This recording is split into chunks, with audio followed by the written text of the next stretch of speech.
कि जब मुसलमान लोग आपस में बैठ के बात कर रहे थे, छिंगुर बाबा जैसे लोग, तो वो ये बता रहे थे कि बस 2048 आने दो, 2048 आते आते तो पूरा भारत इस्लामिक हो जाएगा। सोचिए मुसलमानों का टारगेट क्या है, 2048 2050 आते आते। अब सोचिए उनके यहां 10 बच्चे पैदा होते हैं, विधर्मियों के यहां कितने बच्चे? 10। और तुम्हारे कितने बच्चे? 1 या 2। अब सोचिए कि 10 बच्चे भारी पड़ेंगे कि 2 बच्चे भारी पड़ेंगे?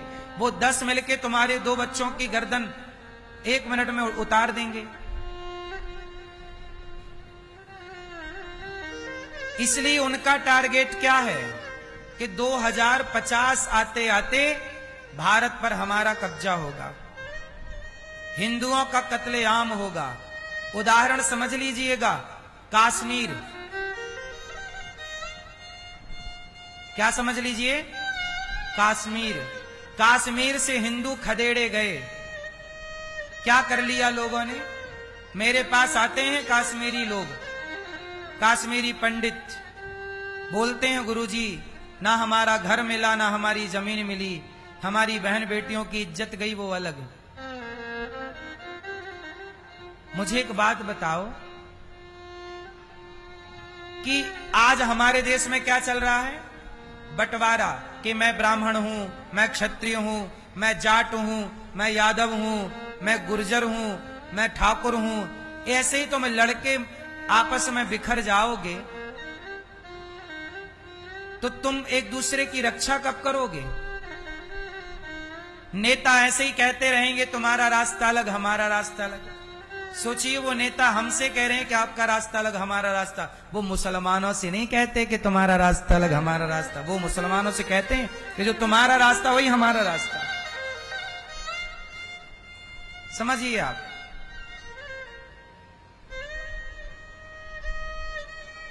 अब सोचिए हमारे देश में एक युद्ध चल रहा है, कौन सा? भाषा का युद्ध। महाराष्ट्र के कुछ लोग कह रहे हैं कि हिंदी भाषी लोगों को हम यहां रहने नहीं देंगे क्योंकि इनको मराठी नहीं आती। देखो, भारत की प्राचीन भाषा संस्कृत है। मुझे ये बताओ कि आप यदि मराठी, गुजराती, कन्नड़ और हिंदी में यदि बट गए तो बट जाओगे तो पाओगे क्या?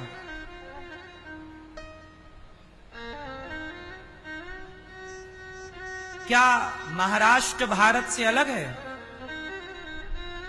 क्या मराठी भारत से बाहर है? नहीं। मराठी का यदि हम सम्मान करते हैं तो मराठी को भी हिंदी का सम्मान करना चाहिए, यही धर्म है। यदि हम भाषा पे लड़ने लग जाएं तो हम जातियों पे पहले ही बटे थे, अब भाषा पे बट के हम और अपने ही पांव में कुल्हाड़ी मारेंगे। इसी बंटवारे का फायदा तब भी मुगलों ने उठाया, आज भी मुगल ही उठाएंगे। आप लड़ो, आपस में मरो और कोई दूसरा ही आके इसका फायदा उठाएगा। पता नहीं हमारे देश में ये जहर कौन घोल रहा है। भाषा कोई भी बुरी नहीं है। मराठी हमारे तो मराठी में रामचरितमानस लिखी गई। मराठी संत हुए हैं, उन्होंने राम का गुणगान मराठी भाषा में लिखा और बाद में उस मराठी भाषा को हिंदी करके गीता प्रेस ने छापा, बहुत सारी पुस्तकें प्रकाशित की। क्योंकि मराठी यदि मुझे नहीं आती और मराठी में कोई शास्त्र लिखे गए हैं, कोई राम का गुणगान लिखा गया, तो वो उसे हिंदी करके और फिर वो पढ़ी जाएगी। ऐसे जिनको हिंदी नहीं आती तो गीता को मराठी में लिखा गया है, गीता प्रेस निकालती है। हिंदी भाषी गीता को किस में निकालती है? मराठी में, ताकि मराठी के लोग पढ़ सकें। अब इस तरह ये जहर, इस तरह ये आग है कि यदि ये समय पे ना बुझाई गई तो ये आग से और कोई ना जलेगा, हम आपस में ही जल के समाप्त हो जाएंगे। इसलिए जातियों का जहर और भाषा का जहर, इसको ना फैलाया जाए। जातियां व्यवस्था के लिए बनी थी, छुआछूत ऊंच नीच के लिए नहीं। और भाषा एक भाषा है, उसे भाषा ही रहने दिया जाए, उसे लड़ाई झगड़े का सूत्र ना बनाया जाए। क्यों जी? यदि बताओ भाषा पे हम सब लड़ गए तो हम सब सुखी रहेंगे कि दुखी रहेंगे? बोलो। कितने लोग हैं जो महाराष्ट्र में काम करते हैं और कितने महाराष्ट्रियन हैं जो भारत के कोने कोने में काम करते हैं। भारत इतना बड़ा है, पूरी दुनिया में लोगों को जाना और आना पड़ता है। इसी से अर्थव्यवस्थाएं चलती हैं कि हम यहां तुम वहां वो यहां, यही ना कनेक्टिविटी है। यदि हम ऐसा जहर घोल लें, आपस में लड़ लें, तब तो भारत की बड़ी हानि हो जाएगी। इसलिए मेरी प्रार्थना है उन लोगों से जो भाषा के नाम की लड़ाइयां लड़ रहे हैं।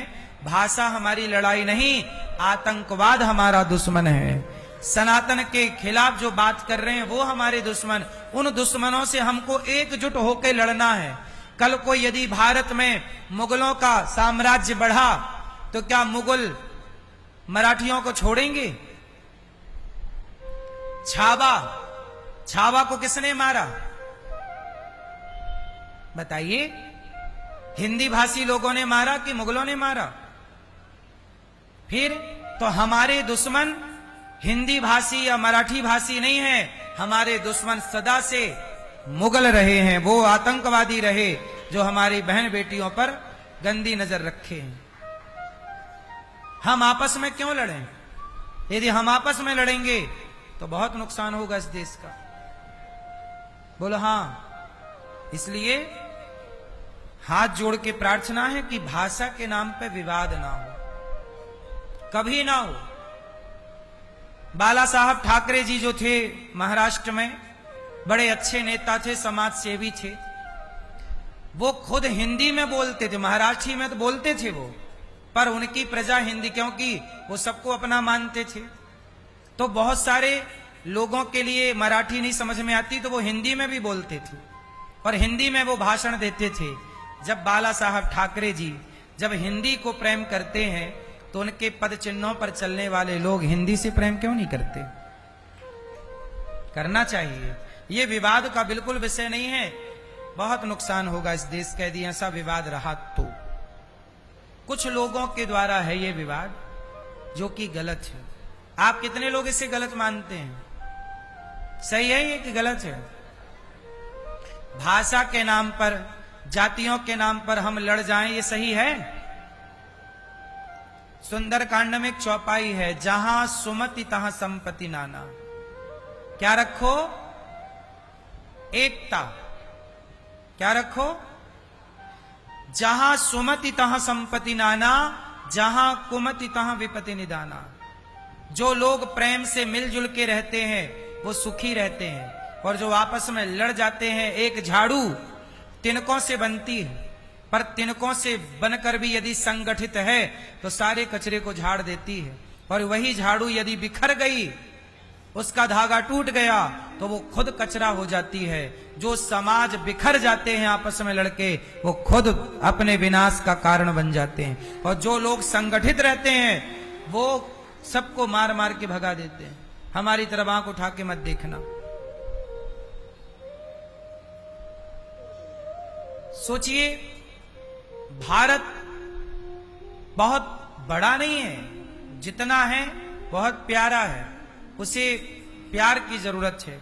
ये भारत हमारी माता है। इस भारत माता में महाराष्ट्र भी है, इस भारत माता में मध्य प्रदेश भी है, उत्तर प्रदेश भी है, बिहार भी है, झारखंड भी है, हरियाणा भी है, पंजाब भी है, कश्मीर भी है, जम्मू भी है, और आंध्र प्रदेश भी है, तमिलनाडु भी है।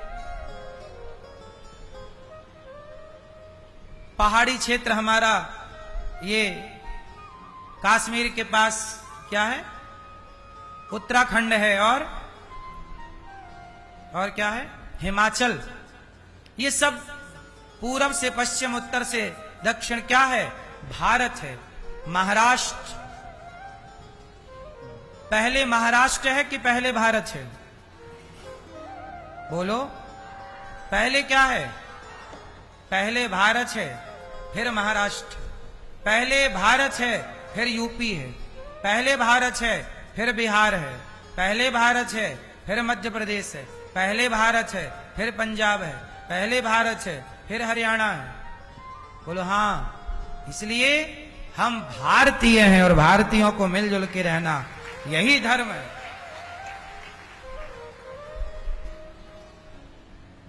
सही है कि गलत है? हम ब्राह्मणवाद में हैं, क्षत्रियवाद में हैं, वैश्य और शूद्रवाद में हैं। हम पहले सनातनी हैं। पहले क्या है? जोर से, पहले क्या है? सनातनी। पहले सनातनी है।